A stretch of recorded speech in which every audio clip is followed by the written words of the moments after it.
לי קוראים אתי יאיר. ולי מרים חלפון. אני נולדתי בירושלים, ואחרי מלחמת העצמאות עברנו לתל אביב לכפר שלם, ובכפר שלם אני התחתנתי, נולדו לי 3 ילדים, ולפני 20 וכמה שנים עברנו לקריית שלום, כי הבית שלנו היה ישן ורצו לבנות אותו, להרוס ולבנות מחדש, בבניין חדש. אז נתנו לנו פיצויים, וככה קנינו פה את הבית. אני נולדתי במצרים, באתי בת 10 פה, עם ההורים כרגיל, אבל גרתי לפני שבאתי לקריית שלום, גרתי ביפו תל אביב, פלשנו שם על דירות של ערבים, ועד שהיה לי קצת כסף, אז באתי לגור, קניתי. קנתה פה. באיזו שנה? ב-1900, רגע, לפני 50 שנה, 40. רגע, תני לי לדבר. 50 שנה? עכשיו מה, 60 שנה. בדיוק.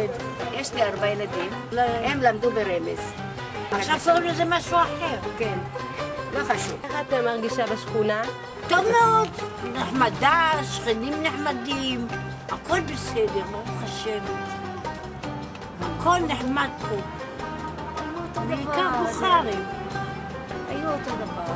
אני נהנית עם כולם, אני תמיד מסתדרת עם כולם. השכנים שלי שהיו אז התחלפו, אבל אני הסתדרתי עם כולם, היה לי טוב. היה לי טוב פה. גם יותר זול ממקום אחר היה פה. מבינה? אז יותר זול. מבינה שלנו. אני הולכת כל יום. אני הולכת, זאת אומרת, כל יום למועדון. יש לי מועדון. אני עושה התעמלות. אני והיא הולכות סיבוב כל יום בשכונה. אני סגורה לי קצת יותר. אני עד היום בשבתות, אני הולכת לחברה שלי, השכנה שלי פה בקריית שלום. אני הולכת אליה, וגם הבת שלי באה, וגם הילדים שלי לפעמים באים איתי אליה. אחי גר פה. ממש יותר מאחות בשבילי. כהן ויולט. אני משנת 52, אני באתי לגור פה, והבאתי 4 ילדים, וברוך השם כולם בסדר. תודה לאל, והבריאות ושיפוץ חזק מאוד יש במקום, עם בית ספר, עם מועדונים, עם בריכה. אני חושבת שהכל יתקדם פה. פעם לא היה לנו כלום, היינו צריכים ללכת לאוטובוס עד סלמה למעלה, קו 8, פה לפחות יש קו 17 יותר קרוב, יש לכל המקומות, פותחים את הנחלות פחות או יותר. 17 דווקא מהר מאוד, 7 באמת לוקח הרבה זמן. 7 זה גם, זה לוקח לתקווה, וזה לוקח לכרמל, תראי, כל אחד בדרך שלו. לא הייתי משנה לי, אני בתור בגיל כזה, לא יכולה לשנות כלום. זה רק הצעירות שצריכים לדעת מה חסר לילדים שלהם. אני רואה שיש מספיק, יש מועדונים, יש בבתי ספר, יש כל מיני דברים שלא חסר להם פה.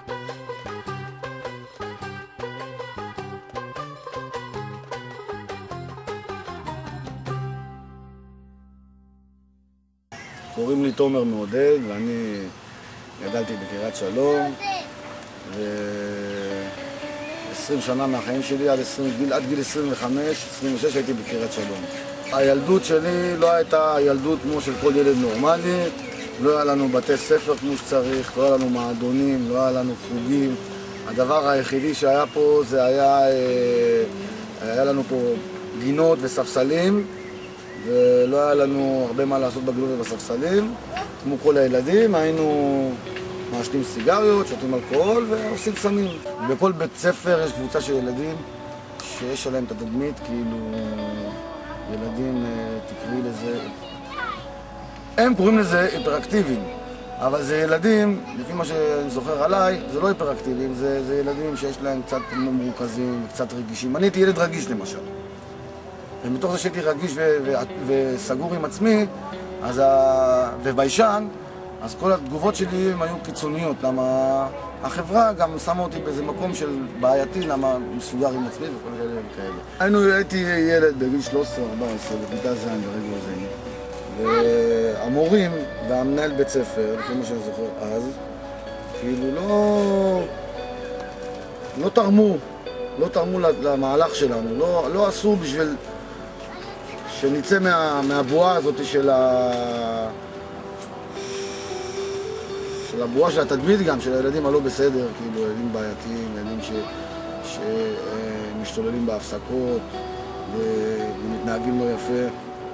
אני זוכר הרבה מקרים שעל שטויות היו מוציאים אותי מהכיתה, על שטויות, או בשער של הבית ספר, כבר המנהל היה אומר לי, עוף הביתה מהר, למה באתי נכנס משבצות, דברים כאלה. אז היה צריך ללכת עם נכנס חלק, לא משבצות. הילדים, אותם ילדים האלה שישבו איתי על הברזלים בבית ספר, הם גם ישבו איתי בשלב יותר מאוחר על הספסלים בשכונה. ובשלב יותר מאוחר הם ישבו איתי על החומות, ובשלב יותר מאוחר חלק הגיעו לשבת בבתי סוהר, וחלק גם לא יכולים לשבת למה גם הם מתו משימוש בסמים. כל זה מתחיל מהילדות.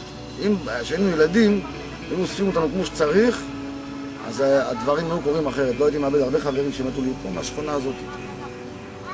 מה היו צריכים לעשות? היו צריך לטפל בהם בילדות כמו שצריך. איך? קבוצות, להביא מורים מחנכים למועדון, והסברה, ומסבירים להם, ומחברים אותם לבעלי חיים ולטבע וטיולים. אנחנו לא עלינו את זה.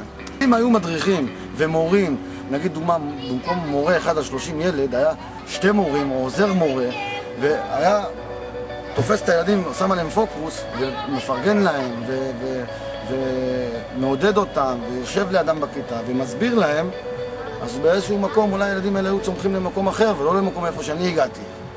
אבל לא היה את זה. לא לימדו אותי, לימדו להיות כל הזמן בעונש. זה מה שהיה. הוא צריך לבוא לילדים בגובה העיניים. בגובה העיניים, לשבת איתם על הספסל, אם יושבים בספסל, יושבים בספסל, יושבים איתם בספסל. אם הם יושבים בבית ספר על איזה מדרכה, ואיפה הכיתות, אז הוא צריך לשבת איתם ולזרום איתם, לפתח איתם שיחות, ומשם להרים אותם למעלה, לא להוריד אותם למטה, לפי דעתי. אנחנו, לא היה לנו מי שידבר איתנו. אולי לילדים פה יש עוד סיכוי שידברו איתם.